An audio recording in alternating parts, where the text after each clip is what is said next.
এই যে গত পরশু দিনের আগের দিন পয়লায় বৈশাখ গেল, এই পয়লায় বৈশাখ উপলক্ষে আমাদের মুসলমানের সন্তানরা কত কুফরি কালাম উচ্চারণ করছে। নাউজুবিল্লাহ নাউজুবিল্লাহ।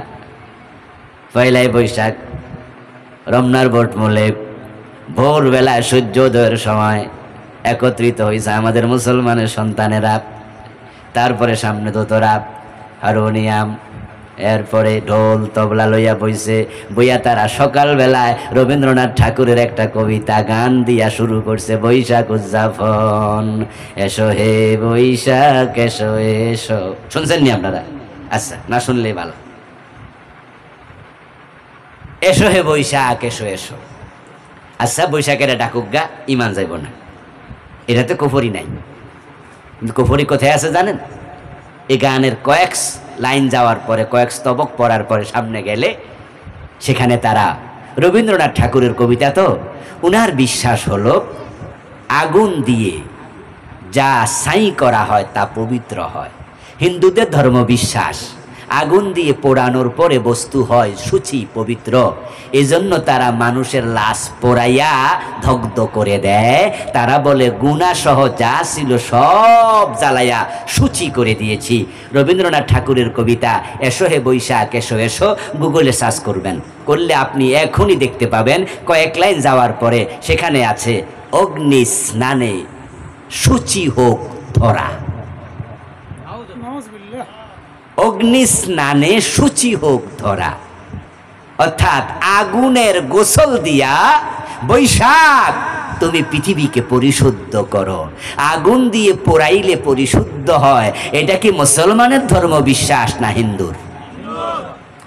কিন্তু এই কবিতা গাওয়াইলো কাদের মুখ দিয়া? মুসলমানের সন্তানদের মুখ দিয়া। সকালবেলা সূর্য ওঠার সাথে সাথে ছায়ানটের গায়কেরা গায়িকারা অন্য অন্য আপনার বিভিন্ন শিল্প গোষ্ঠী এসো হে বৈশাখ বলে শিরকি কথাবার্তা কুফরি দিয়া সকাল শুরু। আচ্ছা, 1-2 ঘন্টা পরে আবার ঢাকা ইউনিভার্সিটির চারুকলা অনুষদ, ওখান থেকে তারা মঙ্গল শোভাযাত্রা বের করল। ওই মঙ্গল শোভাযাত্রা বের করার সময় আপনারা কি দেখবেন? তাদের কারো হাতে হনুমানের ছবি, কারো হাতে কুমিরের ছবি, কারো হাতের প্লে কার্ডের মাঝে হাতির ছবি, লম্বা সাপের ছবি।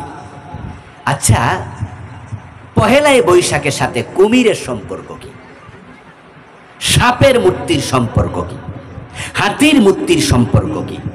পহেলাই বৈশাখ বাংলা নববর্ষ। এই বাংলা নববর্ষটা চালু করছিল কোন হিন্দু নাকি সম্রাট আকবর? যারা জানেন তারা কথা বলেন। এটা কি কোনো হিন্দু চালু করছে না সম্রাট আকবরে? সম্রাট আকবর কি হিন্দুর সন্তান? বৌদ্ধ খ্রিস্টান? মুসলমানের সন্তান ছিলেন। তো মুসলমান কর্তৃক প্রবর্তিত বাংলার প্রথম বাংলা সন, ওই বাংলা সনের প্রথম মাস বৈশাখ। ওই বৈশাখের দিনে তোমার মাথার উপরে সিংহের ছবি কেন? কে তুলে দিল? সাপের মূর্তি কে তুলে দিল? সেখানে কেন আসলো আপনার হাতে হনুমান? খোঁজ নিয়ে দেখেন, এই সিংহ, এই হনুমান, এই হাতি, এই সাপ সবগুলো হচ্ছে হিন্দুদের বিভিন্ন দেবতার বাহন। আপনারা শুনে থাকবেন, আজ থেকে কয়েক বছর আগে আমাদের দেশের একজন নেত্রী হিন্দুদের দুর্গা পূজায় গিয়ে বলেছিলেন, মা দুর্গা এবার গজে চড়ে, হাতিতে চড়ে স্বর্গ থেকে মর্তে নেমেছে, তাই এবার দান বেশি হবে। এই কথা কি আপনাদের মনে আছে কারো কারো? আচ্ছা, মনে আছে, তাহলে আমি একাই শুনি না, আপনারাও শুনেছেন। মা দুর্গা দেবী স্বর্গ থেকে মর্তে নেমে আসছে কিসে চড়ে? গজ। গজ মানে হাতি। তাহলে তারা বুঝালো দুর্গা দেবীর বাহনের নাম কি? কথা বলে না কেন ভাইয়া? না বুঝলে অন্য একটা কোন, বুঝলে এটা বলেন। হাতি কি? তাদের আরেক দেবীর বাহন হচ্ছে হনুমান, তাদের আরেক দেবীর বাহন হচ্ছে ঘোড়া, আরেকটার বাহন হচ্ছে মহিষ, আরেকটার বাহন হলো সাপ। এক একটার এক এক বাহন। আজকে ষড়যন্ত্র করে মুসলমানদের মুখ দিয়া রবীন্দ্রনাথের কুফরি আকীদায় শুধু প্রকাশ করায় নাই, মুসলমানের মাথার উপরে ঘাড়ের উপরে হিন্দুদের দেবতার বাহনকে পর্যন্ত তুলে দিয়েছে। মুসলমানের সন্তানের ঈমান কেড়ে নেওয়া হচ্ছে। আমার প্রিয় ভাইয়েরা, হিন্দুদের যখন দুর্গা পূজা আসে তখন একদল মুসলমান ঈমান হারা হয়ে কাফের হয়ে যায়, শিরকি আড্ডাখানায় গিয়ে মুশরিক হয়ে যায়।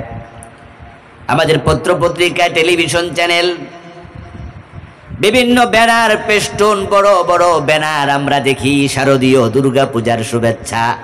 নিচে লেখা দেখি আলহাজ আব্দুল কাদের, আলহাজ বাসুমিয়া শুভেচ্ছা জানাচ্ছে শারদীয় দুর্গা পূজা। দুর্গা পূজা জায়েজ না হারাম?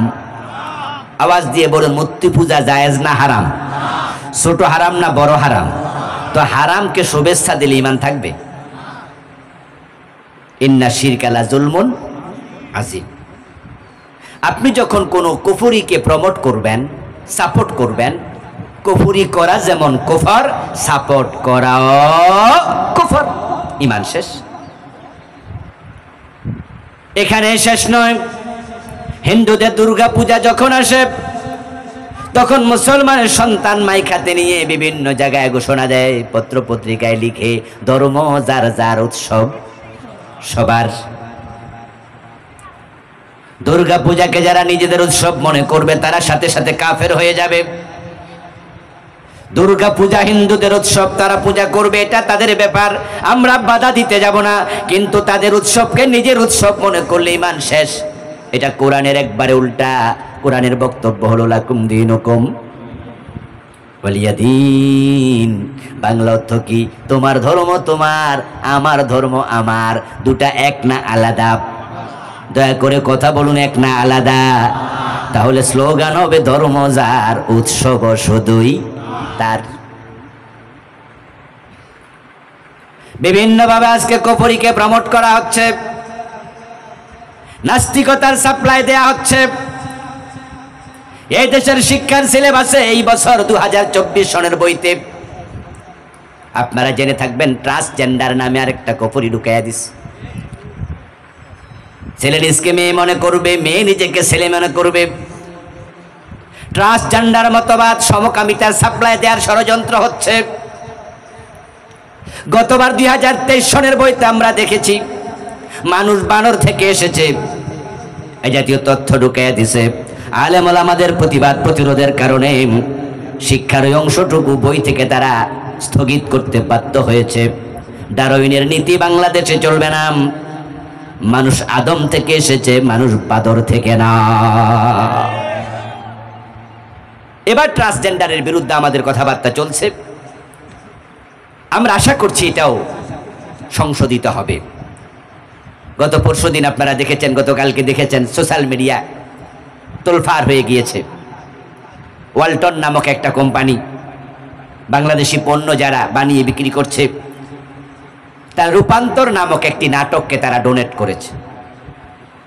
রূপান্তর নামক একটি নাটক ইউটিউবে আপলোড করা হয়েছে, যেখানে একজন ছেলে, বাংলাদেশি একজন মুসলমানের সন্তান জুবান, সে নিজেকে প্রথমে ছেলে, নাটকের শেষ অংশে নিজেকে সে মেয়ে বানিয়েছে। বুঝাতে চাইল রূপান্তর হওয়া যায়, ছেলে মেয়ে হওয়া যায়, মেয়ে ছেলে হওয়া যায়। এই নাটককে ডোনেট করেছে ওয়ালটন কোম্পানি। এটা যখন আমাদের সামনে আসলো, আমরা সোশ্যাল মিডিয়া তার বিরুদ্ধে লিখতে শুরু করলাম। সেখানে আমি আমার ফেসবুক থেকে লিখেছি, আমি নিজেও ওয়ালটন কোম্পানির বিভিন্ন পণ্যের গ্রাহক, কারণ এটা বাংলাদেশি কোম্পানি। কিন্তু তারা যদি ইসলামের বিরুদ্ধে অবস্থান নেয়, ওয়ালটনকে আমরা বয়কট করতে বাধ্য হব। যখন তামাম ফেসবুক জুড়ে আলোড়ন তৈরি হলো, আলহামদুলিল্লাহ আমরা গতকালকে সকালবেলা প্রতিবাদ শুরু করেছি। বিকালবেলায় দেখলাম ওয়ালটন কোম্পানির পক্ষ থেকে দুঃখ প্রকাশ করে তারা একটি সার্কুলার জারি করেছে যে আমরা এটা খতিয়ে দেখছি এবং আমরা এটার সাথে সম্পর্ক রাখবো না। আলহামদুলিল্লাহ সন্ধ্যাবেলায় দেখলাম ইউটিউব চ্যানেল থেকে রূপান্তর নাটকটাকে তারা ব্যান করে দিয়েছে। তাহলে মুসলমানের প্রতিবাদে একটা রেজাল্ট আছে না নাই? আমরা বাংলাদেশ যত কুফরি আছে, যত শিরক আছে, সবগুলোর বিরুদ্ধে মাথা তুলে দাঁড়াবো। বাংলার শাহজালালের বাংলাদেশে শিরকের রাস্তাটাকে আমরা চূর্ণ বিচ্ছিন্ন করে দেব ইনশাআল্লাহ। আমাদের সন্তানরা শিরক শিখবে, কুফরি শিখবে, এটা আমরা মেনে নিতে পারি না। আমার প্রিয় ভাইয়েরা, ঈমান বাঁচান জান্নাতে যেতে হলে। ঈমান ভঙ্গের 10 কারণ থেকে নিজেকে সেভ করবেন। দ্বিতীয় হচ্ছে নেক আমল, জান্নাতে যাওয়ার দ্বিতীয় শর্ত। নেক আমল মানে হচ্ছে মা আতাকুমুর রাসূলু ফাখুযুহু ওয়া মা নাহাকুম আনহু ফান্তাহু। আল্লাহর হাবিব যা করতে বলেছে করো, যা ছাড়তে বলেছে ছাড়ো। নামাজ পড়বেন আবার সুদ খাবেন, এটার নাম নেক আমল না। যা করতে বলেছেন করো, যা ছাড়তে বলেছেন ছাড়ো, দুটার সমন্বয় হওয়া লাগবে। এই যে আমার মাইকের ছোট্ট আওয়াজ আপনাদের কাছে বড় হয়ে পৌঁছছে, এখান থেকে একটা তার বের হয়ে এটা কিন্তু ব্যাটারির সাথে সংযুক্ত হয়েছে। ব্যাটারির মাঝে আপনি দেখবেন যে ক্লিপ আছে কয়টা? কথা বলে না লোকেরা, কয়টা? একটা নেগেটিভ আর একটার নাম কি? পজিটিভ। আচ্ছা, একটা ক্লিপ রেখে আরেকটা খুলে ফেললাম, মাইকে আওয়াজ হবে? এই যে ফ্যান চলতেছে, বাতি জ্বলে, বাতির মাঝে 2টা লাইন আছে না নাই? একটা নেগেটিভ আর একটা পজিটিভ। আপনি একটা লাগায় আরেকটা খুলে ফেলেন, বাতি জ্বলবে না। উলাইকা হুমুল কাফিরুনা হাক্কা। যারা মাঝামাঝি থাকতে চায়, সব মানে নাই, আমার আল্লাহ ঘোষণা দেয় তারা সবগুলো পুরোপুরি কাফের। আমার প্রিয় ভাইয়েরা, কাফের হওয়ার জন্য পুরা কোরআন অস্বীকার করা লাগে না। ঈমান হলো অঙ্কের মতো। যারা শিক্ষিত ভাই আছেন তারা একটু জবাব দিয়েন। 10 লাইনের অঙ্ক, 9 লাইন ঠিক হয়েছে, 1 লাইন ভুল হয়েছে, 10 নম্বরে কত পাবেন? কথা বলেন। একজনে যদি 10 লাইনে 10 লাইন ভুল করে সে পাবে কত? আর একজন 5 লাইন ভুল করছে, 5 লাইন ঠিক করছে, হে পাইব কত? অঙ্কের নিয়মটা বুঝে নেন, এটা ঈমানের সাথে মোটামুটি একটা মিল আছে। এ কোরআন মাজিদে যত সূরা আছে সব সূরা মানা ঈমান। যদি 113 সূরা মানে, 1 সূরা না মানে মুমিন না কাফের? 113টা নাম মানলো, কই লাভ নাই। অঙ্কের মতো 10 লাইন অঙ্ক, 9 লাইন ঠিক হয়েছে, 1 লাইন ভুল হয়েছে, 0। ওই 9 লাইন ঠিক হইয়া কোনো লাভ নাই। বিসমিল্লাহর বা থেকে মিনাল জিন্নাতি ওয়ান নাসের সিন পর্যন্ত যত হরফ আছে সবগুলো একসাথে মেনে নেও, এটার নাম ঈমান। যদি কেউ বলে কোরআনের 1 অক্ষর মানি না, বাকি যা আছে সব মানি, ওই 1 অক্ষর না মানার কারণে লোকটা মুমিন না কাফের? কাফের। এই যে আপনারা সবাই এখানে কম বেশি মোবাইল ফোন চালান। মোবাইল ফোন বাংলাদেশে যতগুলো কোম্পানি আছে, গ্রামীণ ফোন, রবি, এয়ারটেল, একটেল, যা আছে আর কি, দেখবেন আপনি যখন সিম কিনতে যাবেন আপনারে তারা 11 ডিজিটের একটা নাম্বার দেবে। 01716 দেবে না? পরে 25, 32, 28, আরো 6টা। প্রথমে 5টা, পরে 3 জোড়া 6টা, মোট কয়টা হলো?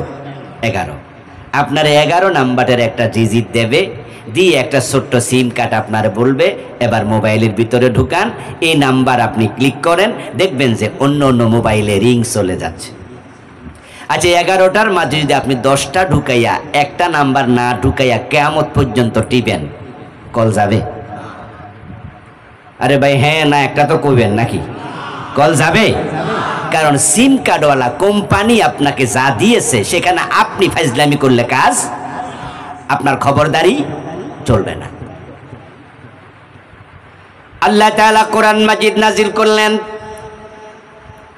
ছোটবেলায় মক্তবে হুজুর আপনাকে ঈমান শিখাইলো, আমানতু বিল্লাহি ওয়া মালাইকাতিহি ওয়া কুতুবিহি ওয়া রুসুলি, ঠিক না? এর মাঝে কুতুবিহি আমি ঈমান এনেছি আল্লাহর কিতাবগুলোর উপরে। ওই কিতাবগুলোর ভিতর আল্লাহর কোরআন আছে না নাই? তা আপনি এখানে কোনটা বাদ দিবেন? যারা কাদিয়ানি তারা এখানে বিপদে পড়ে গেল। তারা কোরআন মাজিদের সবটা মানে, কিন্তু 4টা অক্ষরের সাথে পেঁচ লাগাইছে, খা, আলিফ, তা, মিম, খাতামান নাবিয়্যিন। আল্লাহ বলে আমার নবী মুহাম্মদ শেষ নবী। কাদিয়ানীরা বলে না না, গোলাম আহমদ কাদিয়ানো নবী। নাউযুবিল্লাহ। প্রিয় নবীকে আল্লাহ বললেন শেষ নবী, 4 অক্ষর খাতাম, শেষ। এই কাদিয়ানি গুলো তারাই 4 অক্ষর মানে নাই, বাকিটা মাইনাও তারা মোমেন না, কাফের। এবার বলুন তো ইবলিস শয়তান আল্লাহর কয়টা আইন মানে নাই? মাশাআল্লাহ, জোরে বলেন কয়টা? এই একটা আইন না মানার কারণে ইবলিস কি মোমেন না কাফের? আবা ওয়াস্তাকবারা ওয়া কানা মিনাল কাফিরিন। আল্লাহর একটা আইন মানে না, আল্লাহ ঘোষণা দেয় ইবলিস কাফের হয়ে গেছে। কাদিয়ানি আল্লাহর একটা মেসেজ মানে নাই, শেষ নবী মুহাম্মদ কাফের। ইবলিস আল্লাহর একটা অর্ডার মানে নাই, আদমরে সিজদা করো, মানলো না, কাফের। এবার আপনাদের কাছে আসছি, ছোট ধরে হাত কাটো, এমন অর্ডার কোরআনে আছে না নাই? 52 বছরে কয়দিন মানছেন? কেন মানবেন? বাংলাদেশে কোনো চোর নাই, ঠিক না? কথা কয় না, চোর নাই, সব ডাকাইতে হয়ে গেছে নাকি? বঙ্গবন্ধু দেশ স্বাধীন করলেন স্বপ্নের সোনার বাংলা গড়ার জন্য। কয়দিন পরে তিনি ক্ষুব্ধ হয়ে বললেন, মানুষ পায় স্বর্ণের খনি, আমি পাইছি। উনি আফসোস করে বললেন, আমার ডানে চোর, আমার বামে চোর, আমার সামনে চোর, আমার। এই মন্ত্রী, 7 কোটি মানুষ 7 কোটি কম্বল আইছে, আমার কম্বলটা কই? মন্ত্রী কই, স্যার এটাও চুরি হইয়া। আফসোস করে বলছে, সাটার দল, এই সাটার দল। 52 বছরের বাংলাদেশে চোর ধরে হাত কাটার বিধান আমরা একবারও মানি নাই। ইবলিস একটা আইন মানলো না, তাকে কাফের বলেন। জেনা করলে অবিবাহিত ছেলে মেয়েকে 100 বেত লাগাতে হবে, এমন আইন কোরআনে আছে না নাই? সূরা নূর পড়লে পাবেন, আয-যানিয়াতু ওয়াজ-যানি ফাজলিদু কুল্লা ওয়াহিদিম মিনহুমা মিআতা জালদা। নারী পুরুষ জেনা করবে, অবিবাহিত হলে প্রত্যেককে 100 করে বেত লাগাও। আমার প্রিয় ভাইয়ারা, বাংলাদেশে জেনা ব্যভিচার আছে না নাই? 100 বেতের আইন। স্বাধীনতার পর থেকে 52টা বছর চলে গেল, কোন আদালত 100 বেতের আইন প্রয়োগ করেছে? কাদিয়ানি 4 অক্ষর মানে না, বেঈমান হয়ে গেল। আর আপনার কি খবর? কোরআন মাজিদে আল্লাহ তাআলা বলেন, লাহুল খালকু ওয়াল আমর।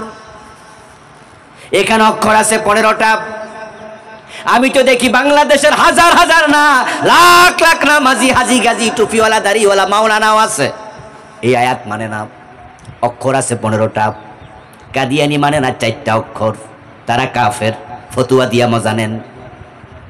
আর আপনি মানতেছেন না, হিসাব করেন 15টা অক্ষর। আলা আল্লাহুল খালকু ওয়াল আমর, 15টা আমি গনে গনে বলেছি, হিসাব করেছি আগেই, জাস্ট জানাইয়া দিলাম। মানেন যে না, তা কেমনে বুঝলেন? অর্থ বললে বুঝবেন। অর্থ হলো সাবধান, সৃষ্টি যার, আইন চলবে শুধুই তার, কথাটা আমার না আল্লাহর। এবার আপনাদের কাছ থেকে জানবো, আওয়াজ দিয়ে একটু বলবেন তো, সৃষ্টি কার? জোরে বলেন, সৃষ্টি করেছেন কে? তাহলে সৃষ্টিটা কার? আইন চলবে কার?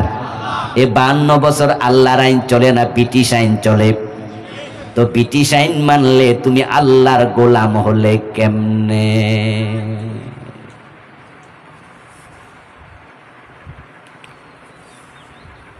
আল্লাহর একটা আইন মানে নাই, শয়তান কাফের হয়ে গেল। তোমরা ডজন ডজন বাদ দিলা, মোমেন দাবি করো কেমনে?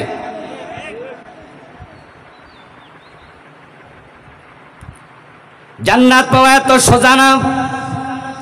ওই জান্নাত পাওয়ার জন্যই তো আমরা রিস্ক নিয়া ঝুঁকে নিয়া তাম শক্তি একসাথ করে বারবার ঘোষণা দেই, আল্লাহ ছাড়া কারো আইন মানতে আমরা রাজি হই না।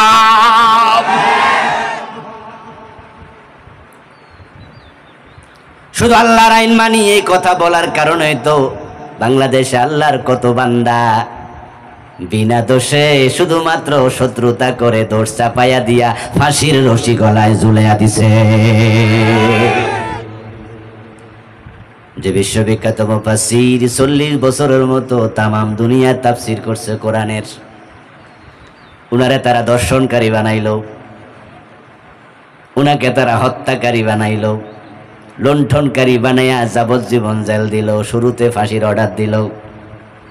জেলখানায় আল্লাহর বান্দা মরে গেল। যে লোকটা 40 বছর তাফসীর করে তাকে আমরা কাছ থেকে দেখেছি, কাছ থেকে শুনেছি। উনার মাহফিল এরকম পাশে বসে মাটিতে বসে কত ওয়াজ শুনেছি। যার মুখের কথা শুনে কাফের ইমানদার হয়ে যায়, বেনামাজি নামাজি হয়ে যায়। আল্লাহর কসম করে বললে কসম ভঙ্গ হবে না, ওই আল্লাহর বান্দা দর্শনকারী হতে পারে না।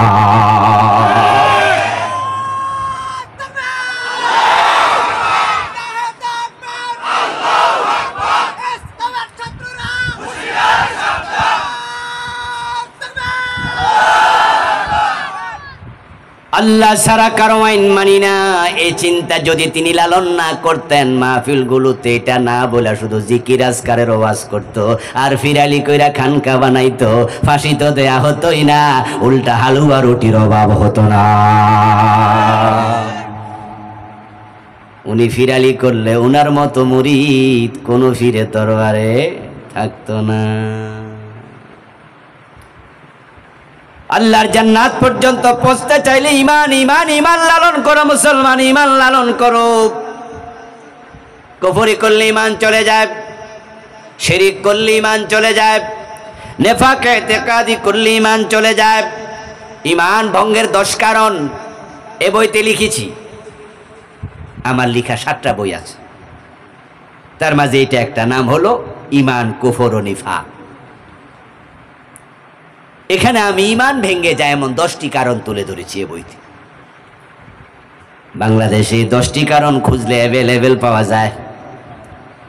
কত আলেম আছে, কত আলেম, কত বুজুর্গ আছে, আপনি দেখলে মনে হবে ফেরেশতা, অথচ ইমানটাই নেই। জিহাদের কথা শুনলে চেহারা কালো হয়ে যায় এমন পীর সাহেব আছে না নাই? কথা বলেন না কেন আপনারা? জিহাদের কথা শুনলে চেহারা কালো হয় এমন ইমাম খতিব আছে না নাই? জিহাদের মাঝে রাজনীতি খোঁজে এমন লোক আছে না নাই? জিহাদের মাঝে জঙ্গিবাদ খোঁজে এমন জালেম আছে না নাই? জিহাদের ওয়াজ করলে বলে হুজুর এসব ওয়াজ দরকার নাই, অথচ বলুন তো কোরআনের মাঝে নামাজের কথা আছে। যদি কেউ কয় নামাজ দরকার নাই, ইমান থাকবে না যাবে? কোরআনের মাঝে হজের কথা আছে না নাই? যদি কেউ কয় হজের ওয়াজ দরকার নাই, ইমান থাকবে না যাবে? কোরআনের মাঝে জাকাতের কথা আছে না নাই? কেউ যদি বলে জাকাতের ওয়াজ দরকার নাই, ইমান থাকবে না যাবে? তো জাকাতের কথা আছে কয়বার? 70 বারের বেশি, কম বেশি। নামাজের কথা আছে কয়বার? 83 বারের মতো, 80-82 বার। হজের কথা আছে 3-4 বার। জাকাত আপনার রোজার কথা আছে 3-4 বার। আর জিহাদের কথা আছে ডিরেক্ট ইনডিরেক্ট 500 আয়াত, 500।